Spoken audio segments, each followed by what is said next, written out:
السلام علیکم ناظرین، گجر زرعی فارم کے ساتھ میں ہوں آپ کا دوست چودھری عثمان گجر۔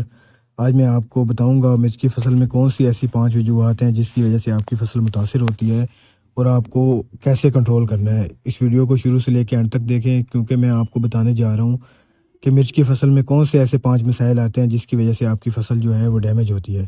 کیونکہ بہت سارے لوگ مرچ لگانا چاہتے ہیں، ان کو لوگوں نے ایسے ہی چھوڑا ہوا ہے کہ آپ کی جو فصل ہے اس میں بیماریاں بہت آئیں گی، مرچ کی فصل مشکل ہے۔ ایسا کچھ نہیں ہے دوستو، اگر آپ مکمل طور پر اس ویڈیو کو دیکھیں گے تو آپ اچھی فصل بنا سکو گے۔ چلو شروع کرتے ہیں دوستو۔ سب سے پہلے نمبر پہ جو سب سے بڑا مسئلہ آتا ہے وہ پانی کا مسئلہ آتا ہے کہ جب بھی آپ نے پودے کو پانی لگانا ہے تو آپ نے جڑ سے 3 سے 4 انچ نیچے رکھنا ہے، اوپر صرف موئسچر جائے۔ اگر آپ پانی اوپر کر کے لگا دیں گے اس کے بہت زیادہ مسائل آتے ہیں۔ اس کی ایک تو جڑی بوٹیاں اگتی ہیں، دوسرا یہ ہوتا ہے کہ جو پودے کی جڑ ہوتی ہے اس میں روٹ راٹ اور بہت ساری جڑ کی بیماریوں کا مسئلہ آ جاتا ہے۔ وہ جڑ جو ہے وہ چلنا بند ہو جاتی ہے۔ وہ آپ کا پودا گروتھ تو کرتا رہتا ہے، جیسے ہی جو ٹمپریچر ہے وہ 40+ ہوگا وہ آپ کا جو پودا ہے وہ ختم ہونا شروع ہو جائے گا، ایک دم سے آپ کے پودے مرنے لگ جائیں گے۔ تو پھر آپ سوچتے ہو کہ یار یہ کیا ہو گیا، ہمارا تو پودا تندرست تھا۔ تو اگر آپ نے شروع میں بھی پانی زیادہ چڑھا دیا ہو، وہ اینڈ پہ بھی اس کا رزلٹ آئے گا۔ تو آپ نے کوشش کرنی ہے کہ پانی کا جو استعمال ہے وہ بڑے اچھے طریقے سے کرنا ہے۔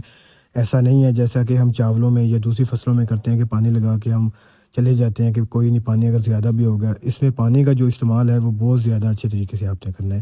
اگر آپ چوتھے دن کر رہے ہیں یا 8ویں دن کر رہے ہیں، لیکن پانی موئسچر کی شکل میں اوپر جانا چاہیے۔ کبھی بھی جو ہے پانی جڑ کو نہیں ٹچ کرنا چاہیے، اوپر صرف نمی جانی چاہیے، کیونکہ یہ سب سے بڑا مسئلہ آتا ہے۔ مطلب پہلا نمبر پہ جو پوائنٹ ہے وہ یہ ہے کہ آپ نے پانی کا استعمال بڑے اچھے طریقے سے کرنا ہے۔ کبھی بھی پودے کی جڑ کو پانی نہیں پہنچانے دینا، جو پانی ہے وہ موئسچر کی شکل میں اوپر جائے۔ اچھا، جو دوسرا مسئلہ آتا ہے وہ پودے میں، جو یہ بھی بہت جگہ مسئلہ آتا ہے لیکن لوگوں کو پتہ نہیں ہوتا کہ ریزن کیا ہے، کہ گوبر کا استعمال جو ہے وہ مرچ کے کاشت کرنے سے پہلے نہ کریں۔ جو لوگ گوبر ڈال کے مرچ کاشت کرتے ہیں اس کے بعد جو ہے وہ آپ نہیں کنٹرول کر سکتے، اس میں بہت ساری جڑ کی بیماریاں آتی ہیں، روٹ راٹ اور بہت ساری بیماریاں ہوتی ہیں۔ لوگوں کو پتہ ہی نہیں ہوتا یار یہ کیا ہو گیا ہے۔ وہ تو کلر کا استعمال اس لیے کرتے ہیں نا کہ ہمارا جو ہے زمین طاقتور ہو جائے، سرخیز ہو جائے، اور ہم جو بھی کھاد ڈالیں وہ اچھی طرح لگے، لیکن وہ اپنا نقصان کر بیٹھتے ہیں۔ تو اس لیے آپ نے کلر ڈال کے فوراً مرچ نہیں لگانی ہے۔ اگر آپ ایک اور فصل لگا لیں گے پھر آپ مرچ لگائیں گے پھر مسئلہ نہیں آئے گا۔ جو تیسرا مین ایشو آتا ہے، لوگ اپنی جب نرسری تیار کر رہے ہوتے ہیں تو پراپر فنجی سائڈ کا سپرے نہیں کرتے ہوتے، تو ان کی جو جڑ ہوتی ہے اس میں ڈیفرنٹ قسم کی بیماریاں پہلے سے ہی آ جاتی ہیں۔ جیسے ہی وہ آگے شفٹ کرتے ہیں ان کو پتہ نہیں ہوتا، وہ پودا بالکل اچھی گروتھ کر رہا ہوتا ہے لیکن اس کی جڑ بیمار ہوتی ہے، اس کا تنا بھی اتنا جو مضبوط نہیں بنتا۔ وہ جیسے ہی وہ پودا تیار ہو جاتا ہے، پھل اٹھا لیتا ہے، وہ پودا برداشت نہیں کر سکتا، وہ پودا گر جاتا ہے۔ تو اس لیے جب آپ نرسری لگاتے ہیں تو آپ کو پراپر فنجی سائڈ کا سپرے کرنا پڑتا ہے۔ کیونکہ بہت سارے لوگ جو ہمارے سے نرسری لے کے جاتے ہیں وہ کہتے ہیں یار آپ کی نرسری جو ہم نے لگائی ہے اس میں پودے نہیں مر رہے، جو ہم نے نرسری خود تیار کی ہے اس میں پودے مر رہے ہوتے ہیں۔ اس کی ریزن یہی ہوتی ہے کہ وہ لوگ پراپر فنجی سائڈ کا سپرے نہیں کرتے، وہ جو جڑ ہوتی ہے وہ بیمار ہوتی ہے۔ جیسے ہی آپ اگلی فیلڈ میں شفٹ کرتے ہو تو وہ بہت ساری بیماریوں کا باعث بنتی ہے۔ تو اس لیے جب بھی آپ نے نرسری اگانی ہے اس میں پراپر فنجی سائڈ کا سپرے کرتے رہنا ہے، فنجی سائڈ، بیکٹیریو سائڈ، تاکہ آپ کا جو پودا ہے وہ جڑ کی بیماریوں سے محفوظ رہے۔ کیونکہ یہ بہت بڑی چیز ہوتی ہے جس کو آپ نے کنٹرول کرنا ہوتا ہے۔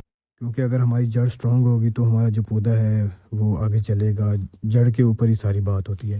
اس کے بعد جو دوستو چوتھا مسئلہ آتا ہے وہ امریکن سنڈی کا آتا ہے۔ امریکن سنڈی ایک ایسی سنڈی ہے جس کی وجہ سے جو جس پھل کو بھی ہاتھ لگا دے گی، منہ لگا دے گی، وہ پھل گر جائے گا۔ اس لیے آپ نے کوشش کرنی ہے، جیسا کہ تیلا، دوسرے چھوٹے چھوٹے مسائل وہ تو ساری چیزوں میں ہی آتے ہیں، جیسا کہ مکئی میں بھی آتے ہیں۔ امریکن سنڈی مکئی میں بھی آتی ہے، دوسری بھی سنڈیاں بھی آتی ہیں، لیکن مرچ کی فصل میں وہ جس پھل کو ڈانگ لگا دے گی وہ پھل گر جائے گا۔ تو اس لیے آپ نے کوشش کرنی ہے کہ جب آپ کی فصل بھرپور پھل پہ آ جائے، تب اگر امریکن سنڈی کا اٹیک ہو یا نہ ہو، آپ نے جو اس کے اچھے سپرے کوراجن، ویاگو یا جو بہت سارے اچھے سپرے ہیں وہ پریکاشن طور پہ آپ نے کر دینے ہیں، تاکہ آپ کی بیماری آنے سے پہلے ہی وہ کنٹرول ہو جائے۔ وہ 2 سے 3 سپرے ہوں گے، چینج کر کے 2 سے 3 بار آپ کریں، جس کی وجہ سے آپ کا جو امریکن سنڈی کا اٹیک ہے اس سے آپ کا بچاؤ ہو جائے گا۔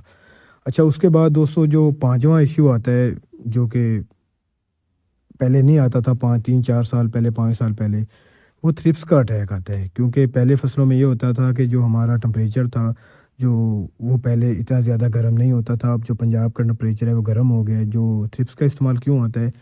پانی کی کمی کی وجہ سے۔ پانی آپ نے جب گرمی آتی ہے تو لوگ پانی کی کنجوسی کرتے ہیں، تو جس کی وجہ سے جو ہوتا ہے پودے مرنے لگ جاتے ہیں۔ سوری پودے مرتے نہیں ہیں، پودے سٹریس لے جاتے ہیں، سٹریس لینے کی وجہ سے آپ یوریا کا استعمال کرتے ہو، وہ پودے کے اندر قوت مدافعت ہوتی نہیں ہے، جس کی وجہ سے جو پودا ہے وہ بیمار ہو جاتا ہے۔ تو اس لیے آپ نے تھرپس کا اٹیک جو اب آتا ہے، یہ 3-4 سال سے پہلے نہیں آتا تھا، لیکن 3-4 سال سے آ رہا ہے۔ اس کی ریزن یہی ہے کہ پنجاب میں جو ہے نا موسم تبدیل ہو گیا، تو آپ نے پانی کی کمی نہیں دینی، اور اگر جیسے ہی آپ کے پتے مڑنا شروع ہوں، آپ نے یوریا کا استعمال بند کر دینا ہے۔ آپ نے فوراً جو ہے اس کے اوپر تھرپس کا ریڈینٹ یا کوئی اچھا سپرے کرنا ہے، نووا اسٹار، جس کی وجہ سے آپ تھرپس کا کنٹرول کر سکیں۔ اور آپ نے ایک اور چیز کا خیال رکھنا ہے دوستو، جیسے ہی کوئی بیماری آپ کی فصل پہ اٹیک کرتی ہے، میں نے جیسا کہ پچھلی ویڈیوز میں آپ کو یوریا کا استعمال بتایا، تو آپ نے فوراً یوریا کا جو استعمال ہے وہ روک دینا ہے، کیونکہ بہت سارے لوگ کہتے ہیں کہ یار یوریا کا استعمال کرنے سے کیا ہوتا ہے۔ کیونکہ دوستو یوریا ایک ایسی کھاد ہے، جیسے ہی آپ کسی فصل میں ڈالتے ہو وہ فصل کو بالکل اٹھا دیتی ہے، وہ ایک دم سے نائٹروجن جو ہے، اگر کوئی بیماری فصل کے اندر آئی ہوئی ہے تو پھر آپ جب یوریا کا استعمال کریں گے تو وہ اس بیماری کو بھی تیز کر دے گا، تو آپ کی فصل جو ہے وہ منٹوں میں یا دنوں میں بیمار ہو جائے گی۔ وہ بیماری بہت تیزی سے پھیل جاتی ہے، جیسا کہ پچھلی بار ہماری طرف ایک بیکٹیریوسائڈ کی بیماری آئی تھی، تو وہ ہمیں پتہ ہی نہیں چلا، وہ کچھ دنوں میں ہم یوریا کا استعمال کر رہے تھے، وہ ایک پودا ملا ہمیں، کچھ دنوں کے بعد بہت زیادہ پودے ملے۔ تو اس لیے آپ نے کوشش کرنی ہے کہ جیسے آپ کوئی بیماری دیکھیں، یوریا کا استعمال بند کر دیں۔ شکریہ۔